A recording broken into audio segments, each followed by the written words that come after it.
In this episode, we go through a letter from a woman that we'll call Jane and the sexual struggles that she's dealing with. So how did women get here? It's completely messed up that Jane is compelled to push herself so hard, ask for so little, and expect even less.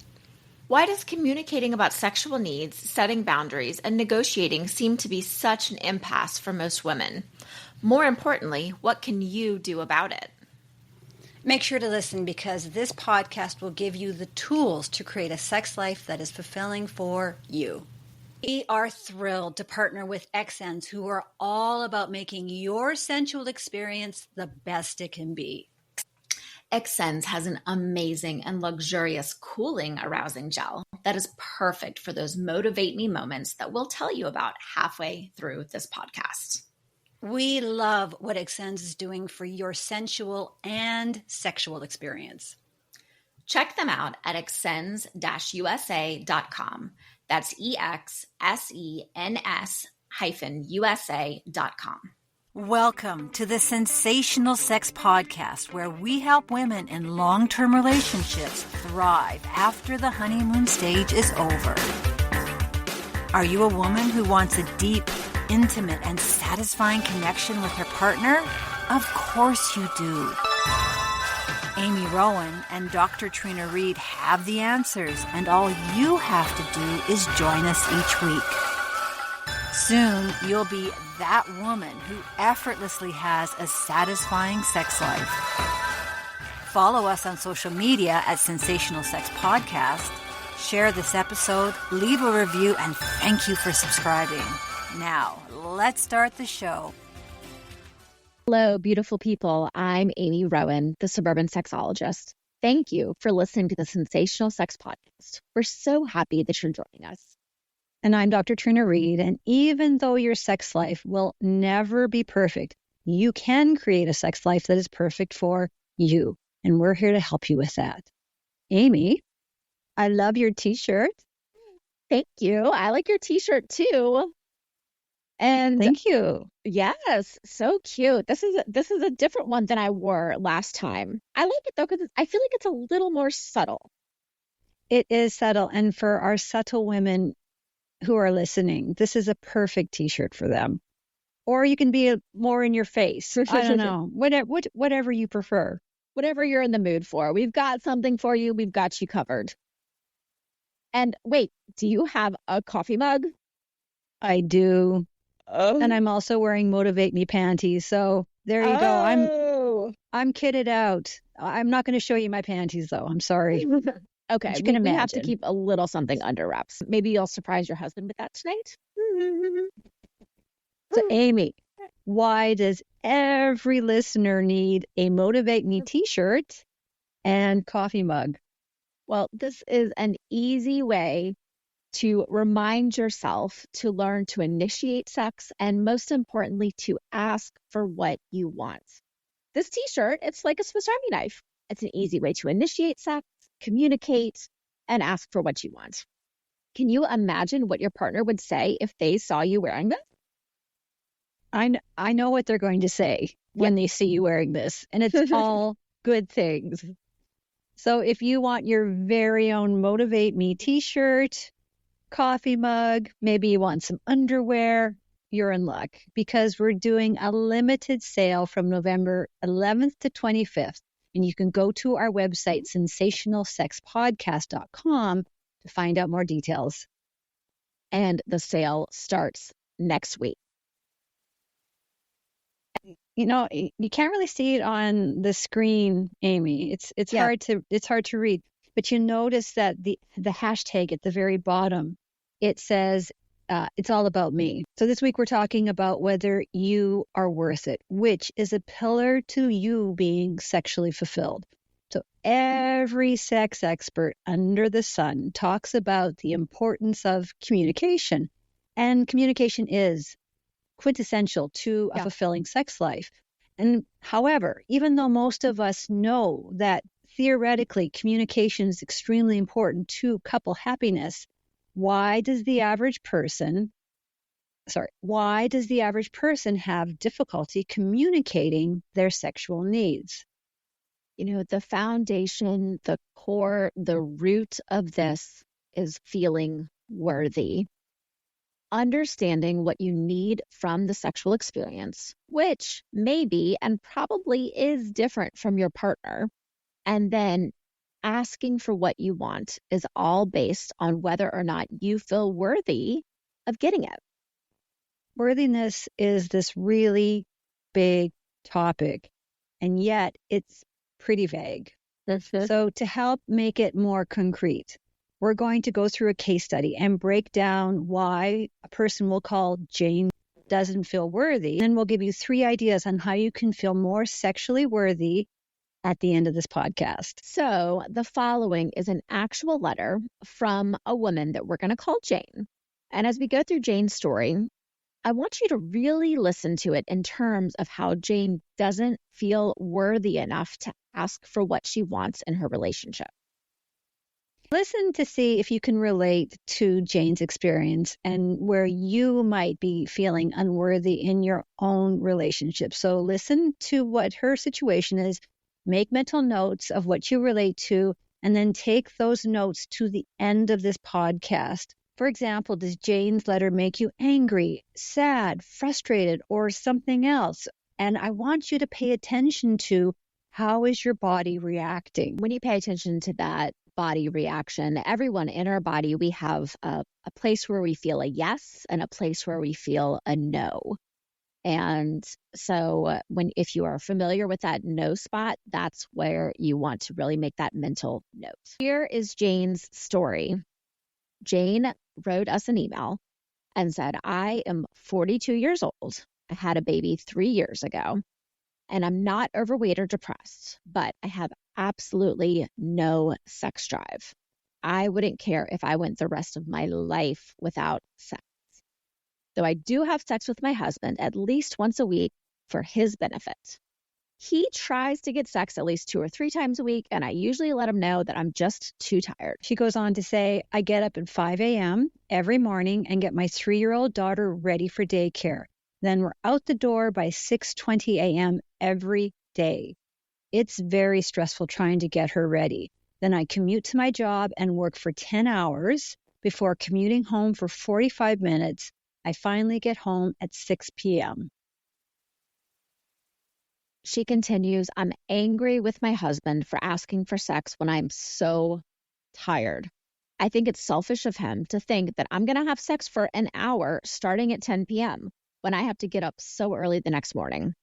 She goes on, plus he never wants to have sex quickly. Whenever we have sex, he feels compelled to attend to my needs and keeps attending to me until I've had multiple orgasms. I'm happy with 1 orgasm and try to speed things up and move him along, but I don't think he can get aroused until I have multiple orgasms. He never seems able to just have intercourse and skip the foreplay. And sometimes I'm just not in the mood to have him spend so much time on me. I'd be fine just having quick intercourse and then being done. So I avoid sex completely because it's so involved. It just takes so much time and effort.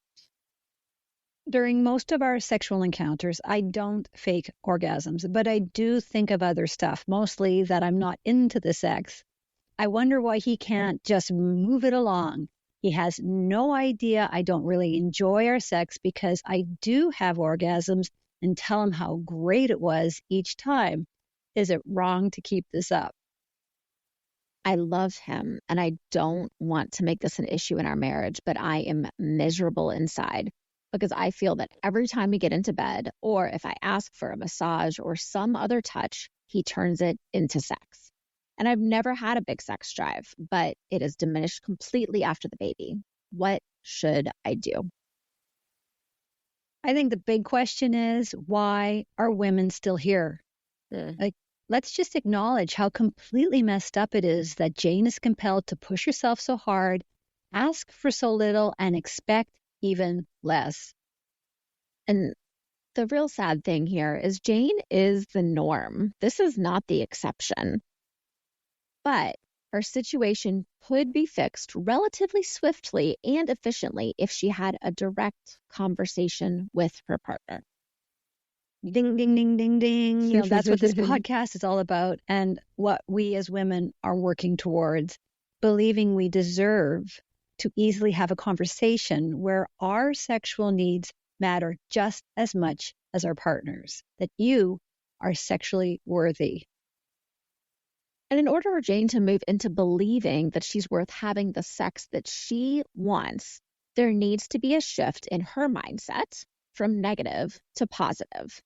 So currently, Jane believes sex is negative and that it's sex's fault. She believes that sex is not worth the hassle. And to be clear, sex is a neutral state that we attach emotions to, meaning this isn't sex's fault. Yeah. So instead of pointing the finger of blame at sex, Jane needs to put the finger back on herself and ask why she doesn't feel like she can have that difficult conversation. You know what? I get why she can't. I mean, she's got a busy life. She is a young child. She's commuting. She's got an intense job. And sex is just at the bottom of her list. And for her, it's not worth the trouble. She doesn't want to create conflict. She doesn't want to walk into that. And that means taking on uncomfortable partner issues. Sounds like, generally speaking, their relationship sounds pretty solid. So she doesn't want to rock that boat. She doesn't want to communicate her frustrations. And she doesn't want to share this resentment that she's been able to avoid. And she has no desire to deal with it right now. Yeah. And I also get it. I was in Jane's shoes not so long ago. And I remember spinning the plates and, trying to, putting one more plate to spin. It just felt like everything would come crashing down. However, shifting your mindset from negative to positive is a non-confrontational way to get rid of shame and build your sexual self-confidence. I think that there's so many women that can relate to Jane, and certainly I can as well. And, as you look through this, I think there may be some people who are saying, poor Jane, her husband makes sure she has multiple orgasms before, whatever. Like, I can't even get my husband to give me one orgasm. So, but, the thing that I would encourage Jane to look at here is we have sex for different reasons, and there's different types of sex. And sometimes it is a quickie night, and sometimes you've got more time to be able to do the long, drawn out thing. Having that same type of required obligatory sex over and over again. Not only does it build resentment, but it also is boring. I also find that generally, not all men, but a lot of men prefer direct communication. So if she just had a direct conversation with her husband, yeah, there might be some unhappiness. And I'm sure he would appreciate a direct conversation more than going around the conversation. I feel like having the direct conversation, it's like ripping the bandage off. It's really tough, but I think for him, it would be so much better than her constantly acting like she's resentful towards sex and avoiding it. I think it's a tough thing to do. We all can agree it's a tough thing to do. And it's so much better for your relationship when you can. Yeah. And, and I'd shared this example earlier in the podcast, but I think it applies here too, where there was that time for years, when we were having sex where, I was just in my head, and it was kind of like this. It was taking so long. I was like, what is wrong with me? Why is this taking so long? Da, da, da, da, da. And I would just be stuck in my head. And so then eventually I would, fake an orgasm, go ahead and end it. But I would just, I'm good. I'd call it a day, right? I'd be like, look, you have yours. It's not happening for me tonight. And then when I finally talked to my husband about this and shared, I was like, I just get so frustrated with myself because I feel like my body is taking so long. And then he laughed, not at me, but he was so surprised because he's like, Amy, I'm doing that on purpose. Like I am trying to draw this out because I'm trying to tease and give you extra pleasure. And, and then sort of to Jane's point, there's nights, there's times that you want to be able to have more fun drawn out. And there's times where it's like, okay, it is 10 o'clock. I'm really tired. Like, I want to have this connection with you, but let's just do this in a little bit of a faster way tonight. And then next Thursday, when grandma is picking up the daughter, we can have a little bit more fun. And I really like that solution you have, which is, this is what we can do now. And let's look forward to something down the road, which is a really nice way to cue that up for sure. We're going to get into what Jane can do after our sex IQ. And now a word from our sponsor. Is good sex on your mind, but not in your bedroom? Well, we hate to be the bearers of bad news. After helping couples for over 25 years, I can confidently say couples who have a fulfilling sex life do these 3 things. I'm Amy Rowan, the suburban sexologist, and women quickly lose interest in orgasm-focused sex. If you want more sex more often, it's time to expand your repertoire. I'm Dr. Trina Reed, and my tip number 1 is take your focus off of her orgasm. A woman's ability to orgasm is generally inconsistent. When she has the expectation and pressure to orgasm with every single sexual encounter, it can decrease her ability to have an orgasm. Tip number 2. Many women want to feel wanted. So instead of saying, hey, let's do it, sex starts hours before the deed. Woo your woman. Pursue her. FYI, you can thank me later. Tip number 3. The next time you have sex, don't focus on the hot spots like the breasts, the vulva, the penis. Instead, do at least one sensual-based thing, like kissing your partner's collarbone or feeling her entire body from the feet on upwards, and see how the switch between orgasm-focused sex and sensual-focused sex changes your sexual dynamic. Here's an easy tip. Make initiation more fun with our Motivate Me t-shirts and coffee mugs. Listen every week to the Sensational Sex Podcast to learn how you can create a sex life that is fulfilling for you. Go to sensationalsexpodcast.com to subscribe. And while you're there, pick up your Motivate Me t-shirt and coffee mug today. This is a great Christmas present. Mm-hmm. And make sure to email us and let us know how you are motivating your partner. We would love to hear your Sexiness story. What happens when you're not in the mood for sex and your partner is giving you the look? Instead of feeling pounced upon and not into it, you need to have a contingency plan. So initiation rituals will help to wake your body up in its arousal. And the best part is it only takes a minute. Hi, I'm Amy Rowan, the suburban sexologist from the Sensational Sex Podcast. And I'm Dr. Trina Reed, and a big thank you to XNs for bringing you these sensual arousal tips. Has there ever been a time in your relationship when your partner was giving you that look? You know the one. Mm-hmm. Or maybe they were rubbing your leg or nuzzling your neck and you knew what was on their mind, but it was the last thing on yours. Well, Amy, I've been married for 22 years, so what do you think? Exactly. We have all been there. And sometimes we just need a little motivation to get from to yeah. And that's where you need to grab the XN's Cooling Arousal Gel from your bedside table to give you a cooling zap of arousal. Now, you might be asking if arousal gel actually works. And I'm an academic, so I want to know if it actually works too. So in one study, which included 500 sexually active heterosexual women between the ages of 18 and 59, 79% of respondents noted that the arousal product met or exceeded expectations.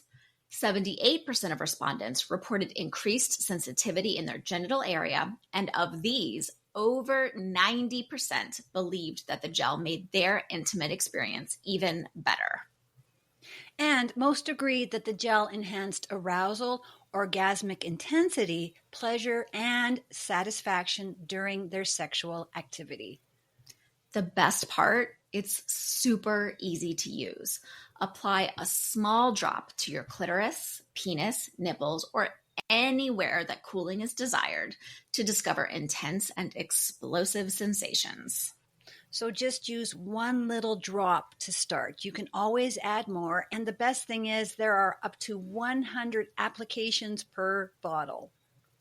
This is best to apply yourself because partners can sometimes get carried away in the heat of the moment and they might think it's a lubricant. So keep this on your side of the bedside table. So there are 3 body safe and flavored arousal gels to choose from. There's raspberry mint, hot vanilla espresso, and the award-winning ginger lychee. And best of all, it's body safe, vegan, paraben free, condom friendly, and there are no petroleum based ingredients. That's amazing.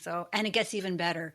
So go right this second before something in your busy life gets you distracted to the XSENS website. That's xsens-usa.com and use the coupon code SENSATIONAL and you will get 20% off. Are you curious to see what a cooling sensation can do for your sensual and sexual satisfaction? Of course you are.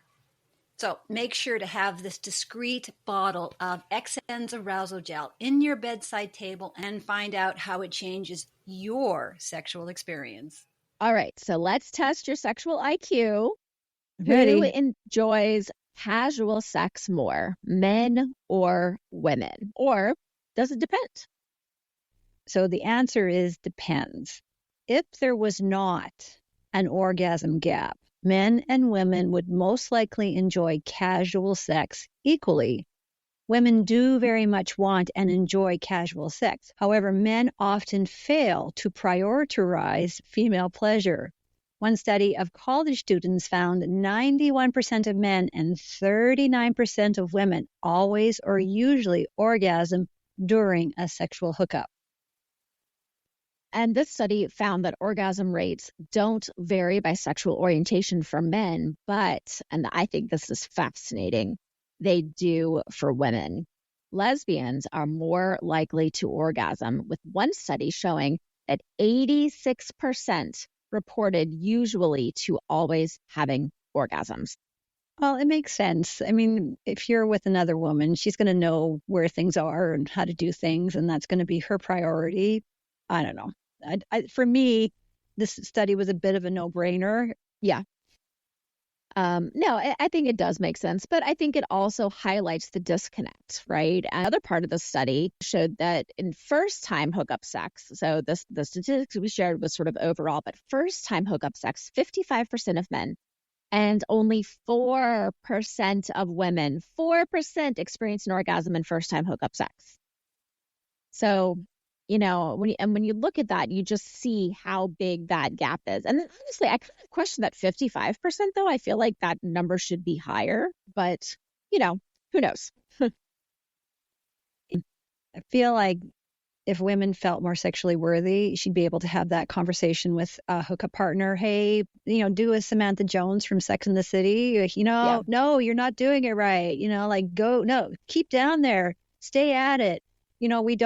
We aren't bold enough like that. And so we don't have an orgasm. And I'm not blaming women. And certainly that has a big part of why we're not enjoying our hookup sex. I think if you're looking at casual sex, if you're looking at hookup sex, things like that, communicating, I think for most people, they need to feel safe in order to really be able to communicate. I think in this particular conversation, what we're talking about, I think it would be great if we could all take a page from the Book of Kink, because in Kink, before they ever get into the scene, before they ever get into the sexual experience, they have very explicit conversations about what you want, what you don't want, what is okay, what is not okay. And they really, really lay it out. And I wish that was something that everybody did prior to any sexual experience. I think with consensual sex now, it is changing a little bit, where there is a fraction more things being discussed to make sure that everybody is consensual in this experience. I think it's not a lot, but we're moving the right way, in the right direction. Yeah, I agree. I think there's more conversations around it, more awareness. And, those of you who are listening to the podcast, it starts with you. It's that time of the podcast where we put on our sexologist hats and give you practical ideas on how you can feel worthy.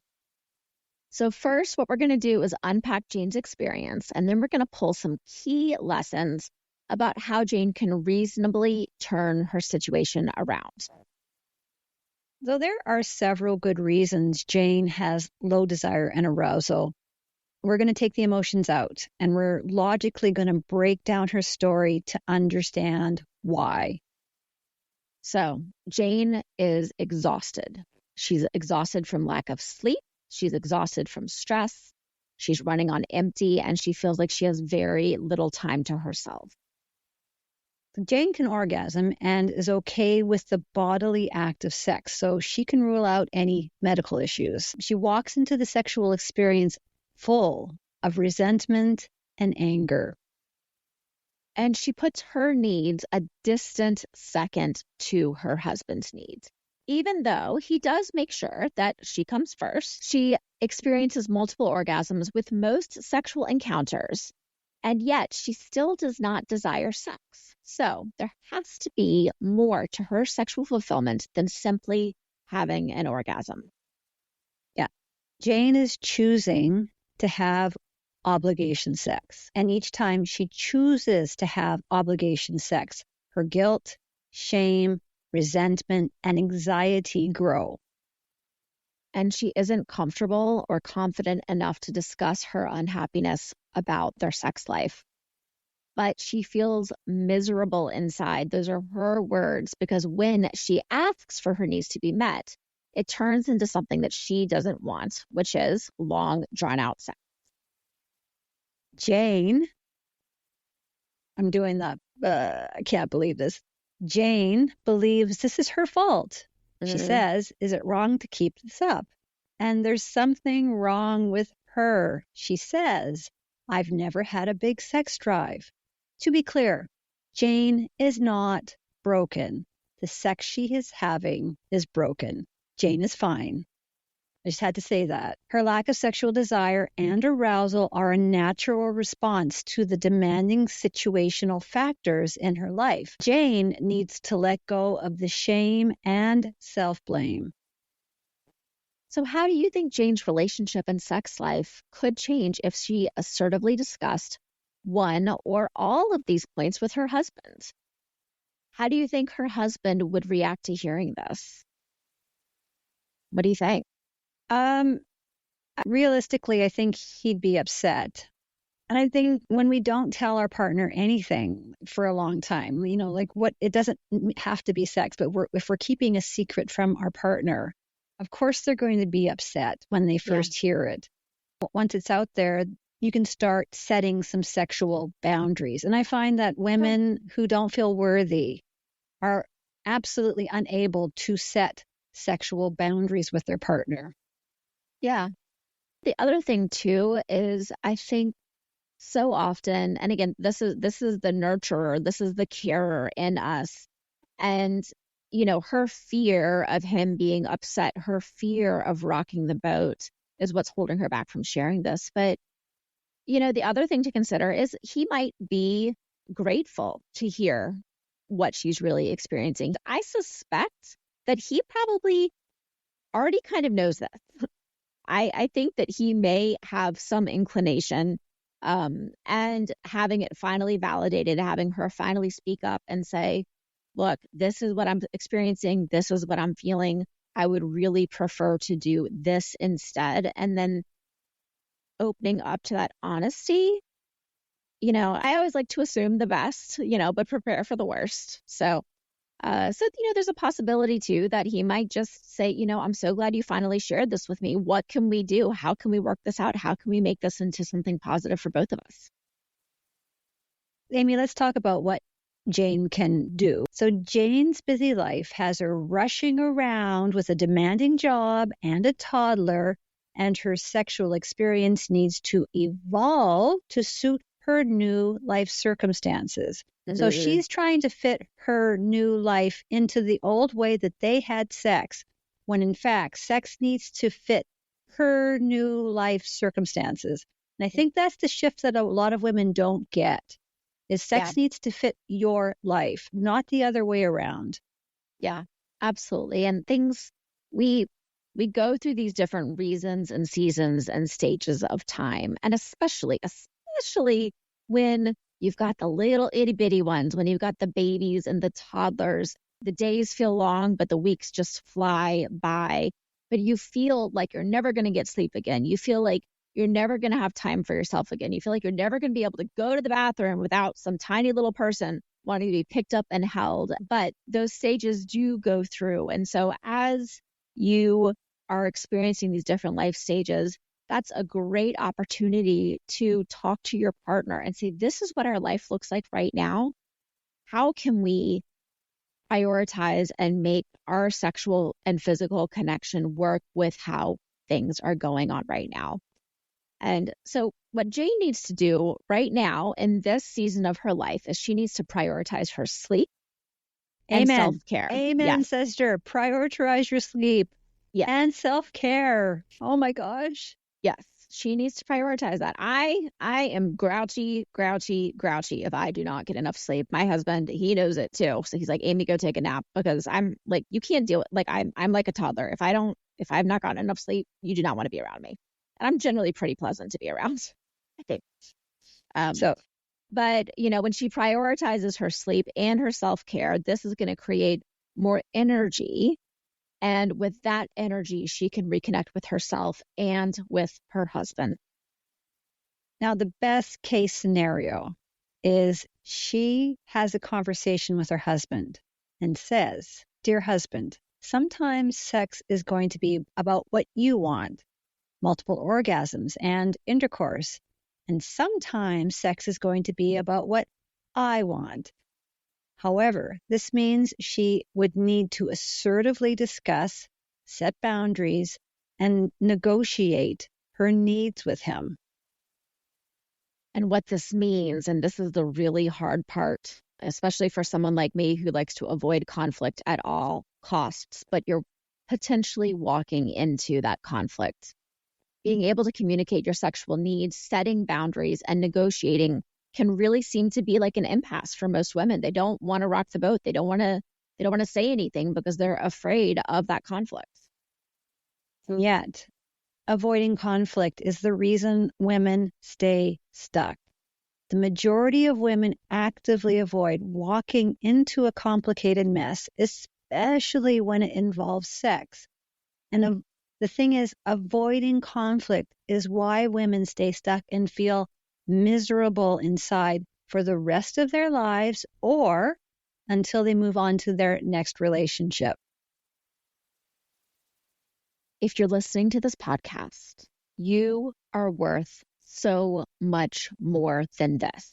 Yes. Your partner and your relationship deserve to have you being your fully sexually expressed self. And it starts with you taking control of your sexual narrative. So how can Jane, aka you, take control of the sexual narrative? Without a doubt, this is going to include some fights, some uncomfortable feelings, setting much needed sexual boundaries, and perhaps a few awkward sexual moments. And you have to say to yourself, I am worth this. I'm worth working through this. And you know what bubbles up for me as we're talking through Jane's, situation is, she's resenting this long, drawn out, multiple orgasm sex, which in essence, right? Again, that sounds like something that a lot of women wish that they had, but she's so tired that even though her body is able to do this, is doing this, she's not enjoying it. It's building that resentment. I would venture to say that Jane has this conversation with her husband. They work their way through these uncomfortable feelings. He accepts, he compromises and says, okay, so there's going to be some times that we're going to do kind of quickie sex that will help her allow herself to enjoy those long, drawn out, multiple orgasm sessions more in the future. When she actually says, this is something that I need to happen, she's building her sexual self-confidence. She's building her positive sexual mindset. And those are the two things that are going to turn her situation around. So, it doesn't have to come with a lot of conflict. We think about confronting our partner and it's going to be a big, big mess. When in fact, when you start working on your positive sexual mindset and your sexual confidence, I find that these things naturally just fall into place. So you're anticipating to have a conflict when in fact, it just happens. I know this to be true because I've seen it in my own relationship where something was really bugging me. I turned my mindset around and suddenly the kids are doing their chores and my husband is doing, and I didn't even ask them to do this. It just happened. It didn't just happen. I changed the way I was thinking around it. And I know that sounds pretty woo-woo to some of our listeners, and they've done studies to show that this works. So, if you don't like the conflict and you want to start feeling a lot more worthy and start setting sexual boundaries and all of that, it starts with your positive sexual mindset. Yes. And the other mindset shift that if I was working with Jane, a mindset shift that I might have her consider is rather than this, oh, it's long and drawn out and I have to have these multiple orgasms and I'd rather be sleeping and all of that. Orgasms are a natural stress reliever. They just blow up cortisol. They get rid of so much of that. And so if she changes thinking about it as something she has to do, but looking at it as I've had a really long, stressful day and I get to now release all this stress in this beautiful, connective way with my partner. My partner is giving me this gift of stress relief. And I might only want it once a week or maybe every other week. Or maybe only after I've had a big presentation, or I don't want it on big presentation day. I need it the day after. But if she can start to identify and change the way that she's thinking about that, as this is actually something that's going to help relieve my stress rather than add to it. And again, it's just a mindset shift right there. And we'd love to hear from you. What advice would you give to Jane to help her feel comfortable sticking up for herself and her sexual needs, to help her stand her ground, open up and discuss with her husband, knowing that it will probably cause stress in the relationship? So what would you do? We want to hear your thoughts. Absolutely. So shoot us an email at sensationalsexpodcast@gmail.com and let us know, what would you say if Jane believed the upheaval really wasn't worth it? If you're still stuck, remember that our Amy over here, she is an amazing sex coach. So as you can hear from this podcast, she's excellent and will help you feel worthy and get unstuck. So let's recap, Amy. In order to feel worthy and sexual and self-confident, taking a step back and factually looking at the many areas that are affecting you to feel worthy. So pick one area that you want to work on. Is it communicating your needs, or setting boundaries, or negotiating? Instead of actively avoiding conflict, what would it look like if you stayed in that difficult conversation and followed the awkward conversation all the way through to the end? What would it look like instead of you being a passive player and you took control of your sexual narrative? Take one small step. Remember, your success comes to you with your follow through. So celebrate when you've done something and then take your next small step. And I'd like to just mention that it's not success, it's success. And if you like our Motivate Me t-shirts, you can get yours during our Black Friday merch event. So if you want your very own Motivate Me t-shirt and coffee mug, you're in luck. We're having a limited sale from November 11th to 25th. And so go to our website, sensationalsexpodcast.com, to find out more details. Until next time, stay sexy. On next week's podcast, do you feel sexy? What does being sexy even mean? The closer you get to being your most authentic self, the more self-worth, self-esteem, and confidence you will naturally have. I am Dr. Trina Reed. And I'm Amy Rowan, the suburban sexologist, and we're so happy to help your sexuality thrive after the honeymoon stage is over. In this episode, you'll find out how you can download your free sexy checklist that you can do with yourself and even better with your friends. Sexiness is being authentically yourself, and we give you 5 characteristics of a sexy person. Amy and I then answer 10 of the Are You Sexy quiz questions, and you get to find out if we pass the sexiness test. Make sure to listen because this podcast will give you the tools to create a sex life that is fulfilling for you. Are you ready to experience more passion and more pleasure? In my suburban intimacy practice, I offer one-on-one sex and intimacy coaching for women and couples. Book a complimentary discovery call at suburbanintimacy.com or learn more about my Intimacy Ignite program, your solution to experiencing satisfying and fulfilling sexual experiences and connection, even when you're busy, tired, and stressed. Intimacy Ignite is a curated collection of stimulating sex education, activities, and challenges, whether you are single or in a relationship, plus live coaching with me twice a month. Save $10 off your first month with the code PODCAST. You can learn more at intimacyignite.org. Is more fulfilling sex on your mind, but not in your bedroom? Then go to trinareid.com to get your free copy of the Sex Bootcamp Masterclass. While you're there, check out my award-winning fiction book, The Sex Course, that went to #1 in its Amazon category 3 days after launch. Both the Sex Course and Sex Bootcamp Workbook are available in audiobook. If you want to hang with groovy, like-minded, sex-positive women, then join my online courses and the Success community. It's your time to create the sex life of your dreams. It all starts at trinareid.com. Did you love what you learned today? Share this episode with someone who needs it. Friends don't let friends have bad sex. Leave a review for this episode and follow, like, or subscribe on the listening app of your choice. We love hearing from our listeners. Email us at sensationalsexpodcast@gmail.com. You can follow us on all social media platforms at sensationalsxpodcast and join our mailing list at sensationalsexpodcast.com.